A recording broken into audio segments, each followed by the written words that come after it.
ഇന്ന് നമുക്ക് ക്രിസ്പി ആയിട്ടുള്ള ഉഴുന്നുവട വീട്ടിൽ സിമ്പിളായിട്ട് എങ്ങനെയാണെന്ന് ഉണ്ടാക്കാമെന്ന് നോക്കാം.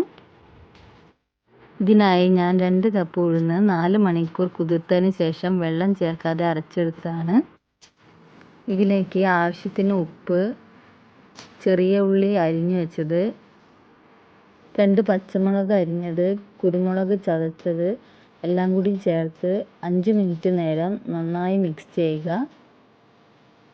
മിക്സ് ചെയ്ത മാവ് 1 മണിക്കൂർ റെസ്റ്റ് ചെയ്യാൻ വെക്കുക. ഇതിന് ശേഷം കൈ നന്നായി നനച്ച് ഉഴുന്നുവടയുടെ ഷേപ്പിലാക്കി ചൂടായ എണ്ണയിലേക്കിടാം. പുറംഭാഗം കരിഞ്ഞു പോവാതിരിക്കാൻ മീഡിയം ഫ്ലെയിമിൽ ഇടാൻ പ്രത്യേകം ശ്രദ്ധിക്കണേ.